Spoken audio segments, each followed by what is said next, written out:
All right. So anyway, I'm going to go ahead and bring this picture up. Now, this is what he just posted on Instagram. When was this? I think this was maybe a couple of days ago. I think this was Friday. And I want to know, let me know if you guys can see this all right. And this is what he posted on Instagram. He says, those okay with forcing someone to have a pregnancy, Texas new law, should also be okay with forcing someone to have a vaccine, since it's all for the sake of saving a life. Now, this kind of had me triggered a little bit because I'm like, how are you trying to conflate, or how are you trying to compare the COVID-19 vaccine with abortion? Because he's trying to say that people on the left are making this, and we've all heard these arguments where people are saying that, well, you take the vaccine, you're going to save a life. So they're saying that the people who believe that abortion should be illegal because you're actually saving a human life, we should also say that, hey, we should be pro-vaccine because it's saving human lives. Now, first of all, let's look at what abortion is. Abortion is the intentional killing of a human being. Point blank, period. That's what it is. Anyone can go, you could do your research. When a woman gets ready to go to an abortion clinic, that's what she's going in there because she know exactly what she's doing. There is a baby, and I don't want it there anymore. When I walk out of this place, I want to be babyless. And we know that is exactly what that procedure is. When it comes to the vaccine is something that people have a choice to get, to say, maybe I can let my immune system fight it off by itself, or maybe I should take this to help prevent me from getting sick. Now, I've already covered this before on my channel. It doesn't matter what your convictions are. If you think that you should get it or if you think that you shouldn't get it, that should be totally up to you. It shouldn't be something that should be forced on anyone, because everyone's body is different. Everyone's body reacts to vaccines and things differently. And I think that this is something that should be consulted with your doctor before you just run and jump and get it. And also, if you do have any issues, I think you still should be able to talk to your doctor, even if you are leaning towards not getting it. That should be something that you should consult with your physician. Either way, whether you plan on getting it or not. But with the vaccine, they've already come out and they've said this. They've said that the vaccine is not going to prevent you from getting COVID. It's not going to prevent you from spreading it to anyone else. But just get it anyway. You cannot compare that to abortion. You can't. Now, this is, like he said in his tweet, or like he said in his Instagram post, this had something to do with the Texas law. And I'm going to see if I can bring up an article. I kind of skimmed through it, but I didn't really read it. I think this article is maybe about a few days old. But I just kind of want to touch on this before I actually go into that article. He believes that we shouldn't force women to have a baby. Like the baby just grew like some tumor or something, right? Like somehow a lady, she just woke up one morning and she was just pregnant with an unwanted baby.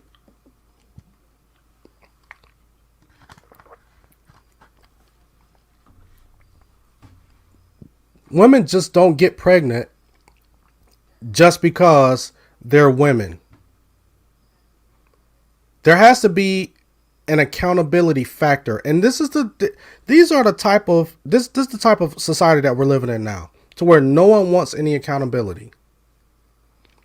Just do what thou wilt. We do whatever we want to do, and whatever happens, happens. The consequences, whatever the consequences are, we want to be able to point the finger at someone else and say, hey, it wasn't actually me. It was actually somebody else. It was society. Oh, it's the law. They're going to make me have a baby that I don't want. But no one told you to go and lay up with some guy that you did not want to have a baby from. You knew exactly what you were doing when you laid down with that man. And any man that's pushing a woman to get an abortion, you knew exactly what you were doing when you laid down with that woman. So you can't sit back and blame someone else. But to try to compare this to the COVID-19 vaccine, that just shows me that you've totally disconnected from reality. You don't even understand reality. You're way off in cuckoo for Cocoa Puffs land. You are way out there. If you believe that vaccines and abortion, you can actually use that in the same sentence. You can't. How many people have actually died from COVID-19 versus how many people have, how many abortions have taken place since Roe v. Wade? See, when a woman walks into an abortion clinic, once again, she's going in there to intentionally take a life. When you go and get the vaccine shot, it's a hit or miss. And that's according to the CDC website. Because they're saying that it's possible for you to get COVID. It's possible for you to spread it to others. It's possible for it to be 100% effective. They have too many possibilities. There's nothing absolute. But when that woman goes to that abortion clinic, she's absolutely walking in pregnant and she's absolutely walking out without that child. And they guarantee that. So there's no way that you can take this vaccine and compare it to abortion. Now, what he was talking about, and I'm going to see if I can pull this article up.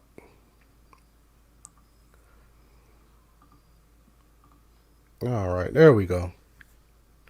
Okay, it says victory. Supreme Court in 5-4 vote allows Texas heartbeat abortion ban to stand. Now, this was September 2nd, 2021. So this is about 3 days ago.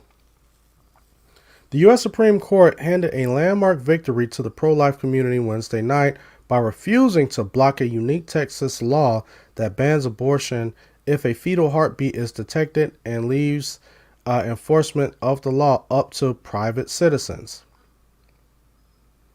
Now, I haven't read this, and I don't, I haven't looked into this. Some people are rejoicing, but I'm the type of person, I'm what they call extreme. I believe that abortion should be totally abolished. I mean, just across the board. There shouldn't even be, even the thought of an abortion clinic. That shouldn't even, that shouldn't even cross anyone's mind. That shouldn't even be anything that is possible here in the United States. But, that is my opinion, and I got plenty of scripture to back it up. Especially when we understand that every person is made in the image of God. Especially when we're reading scriptures like when God is saying that he knit us together in the womb. So I don't believe that anyone should have the right to take any person's life at any given time. That's just me. Okay, so, excuse me. The law bans an estimated 85% of abortions, pro-choice groups say. In a 5-4 decision, the majority said abortion clinics had raised serious questions regarding the constitutionality of the Texas law at issue, but had not demonstrated that the high court could legally get involved. Federal courts enjoy the power to adjoin individuals tasked with enforcing laws, not the laws themselves, the opinion said. The majority opinion, which was less than 2 pages in length, comprised the votes of Justices Clarence Thomas, Samuel Alito, Neil Gorsuch, Brett Kavanaugh, and Amy Coney Barrett. Chief Justice John Roberts, who has voted to uphold pro-life laws in the past, joined the court's liberal bloc and said in a dissent he would have put the law on hold to give courts more time to consider the issue of whether or not they should be able to take a baby's life legally. That's what they're saying. Let me see. The five justices in the majority said that they acknowledged the complex and novel legal issues involved and said their opinion was not reaching any conclusion about the constitutionality of the law. Further, they said in their opinion in no way limits other procedurally proper challenges to the Texas law, including in Texas state courts. And this is the time that we're living in now, to where people are saying that there are some legal issues when it comes to a woman who wants to abort her child. This is what this country has come to. But this is what happens when people decide that they don't want God in society. When you continue to keep pushing God out of society, this is the type of rationale that you have.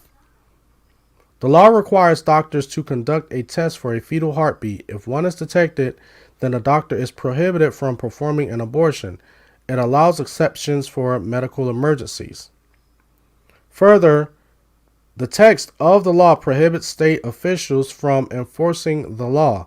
Instead, it allows a citizen to sue anyone who performs or induces an abortion or knowingly engages in conduct that aids or abets the performance or inducement of an abortion. The law allows civil damages of at least $10,000 for each suit. So I guess if a person, let's just say if a father is he's talking to the mother and he tells her that, hey, I don't want you to have an abortion, and she does, and she has it anyway, then I think that they're saying that person can sue the mother, or I guess sue the state. I mean, not the state, but sue the person who performs it. But this is where the lines get kind of blurry, because number one, what if there's a father that's not present? Number two, how can you prove that man was actually the biological father? But I don't know. In a way that seems kind of vague, because it's like, how do you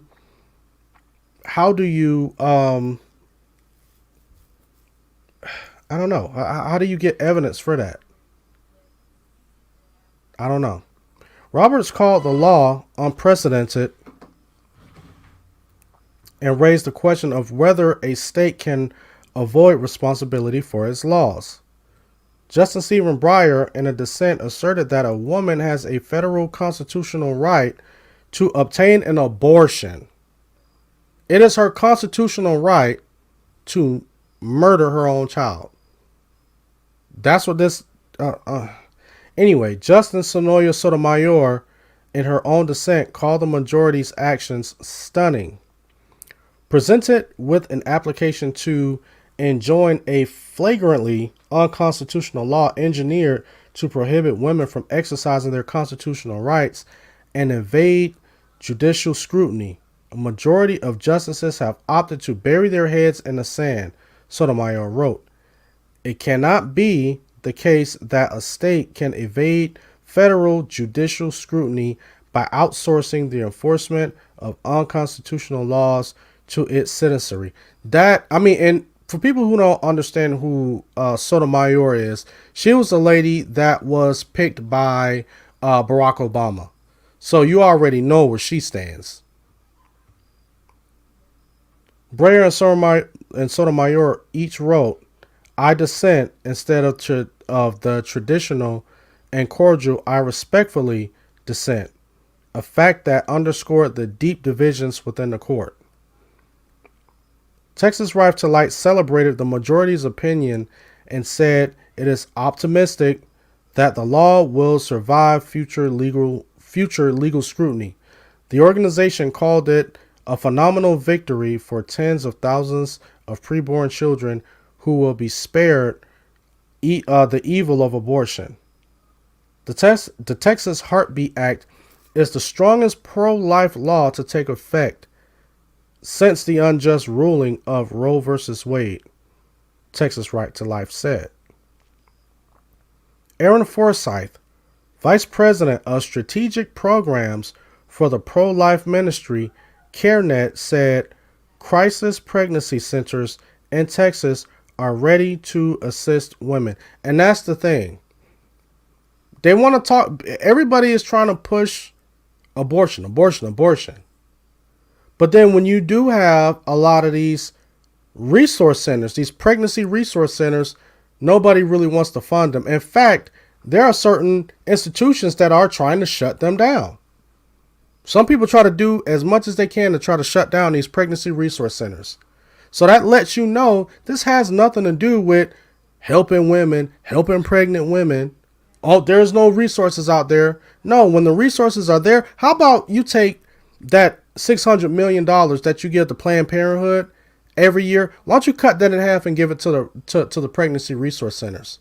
How about you do that? How about you at least give them, at least cut that budget in half and give it to the pregnancy resource centers, and we'll see how many women will actually go to these resource centers instead of going to Planned Parenthood for an abortion. But you can still end up having the same issue because we're dealing with a heart issue, not a money issue. So let me see if I can go ahead and wrap this up. In 2019 alone, they provided women, men, youth, and families with $8.8 million in services that empower healthy choices, Forsyth said. But also in 2019, they gave Planned Parenthood over $500 million. $500 million. Regardless of changes in law or court's decisions, I am confident that these centers will be here for any woman or couple facing decisions related to an unexpected or unexpectedly difficult pregnancy. And that's the end of that. But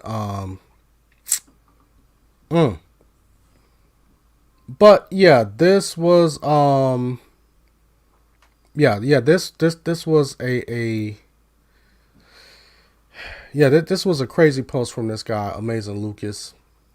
For those of you who just joined, I just showed a Instagram post that he put up concerning abortion. He's trying to liken that to the COVID vaccine, saying that, if you're about saving lives, then you should be pro-vaccine and all of this garbage. But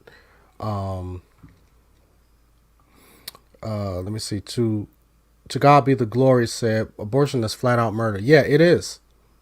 It is. And I mean, we have to be able to call it like we see it as Christians.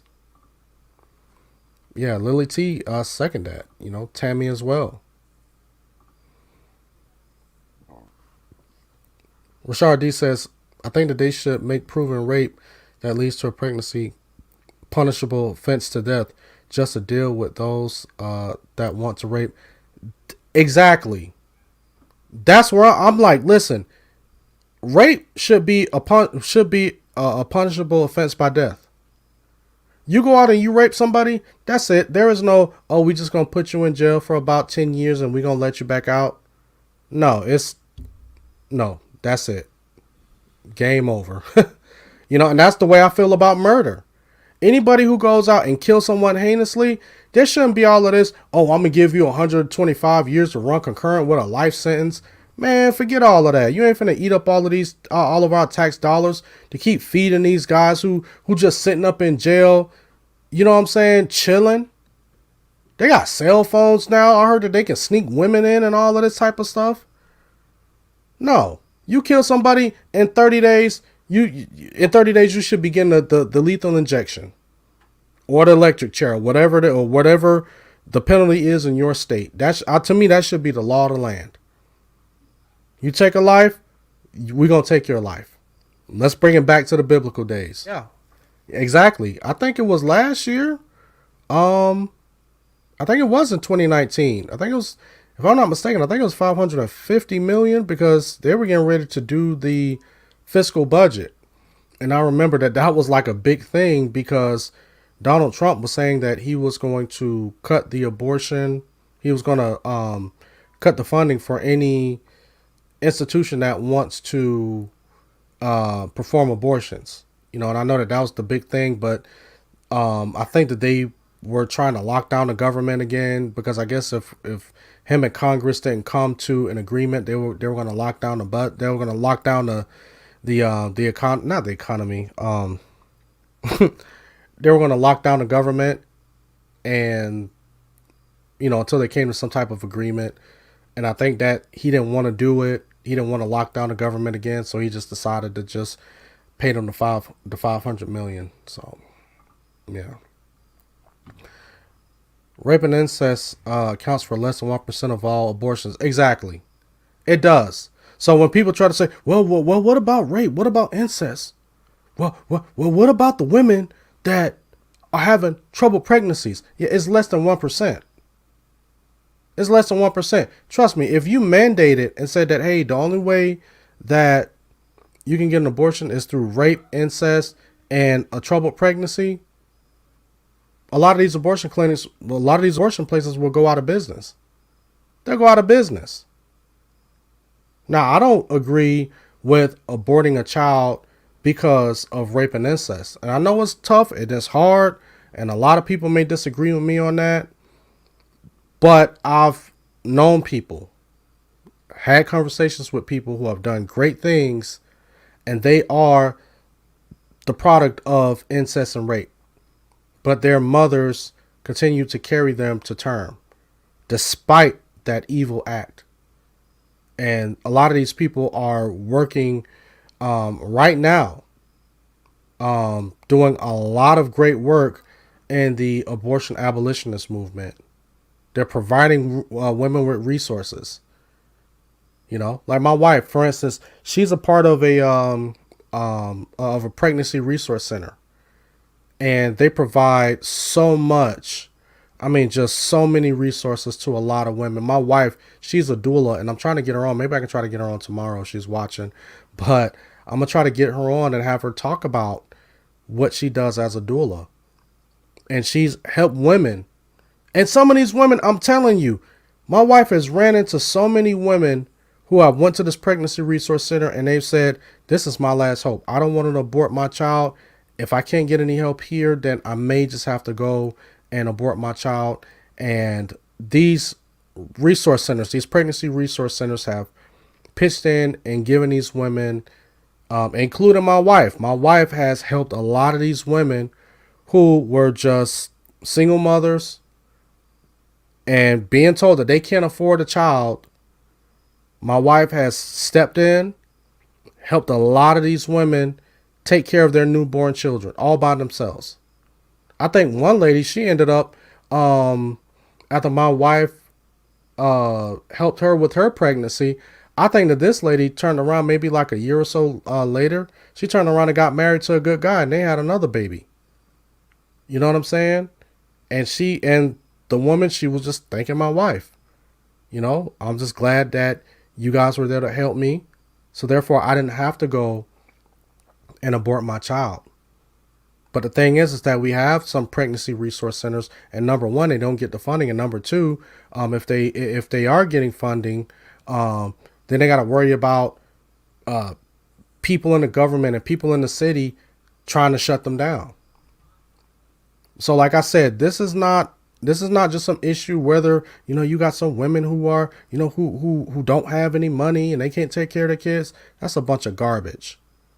I know people who go out and preach at abortion clinics religiously, and guess what they say? Majority of the women who come to those abortion clinics, they got money.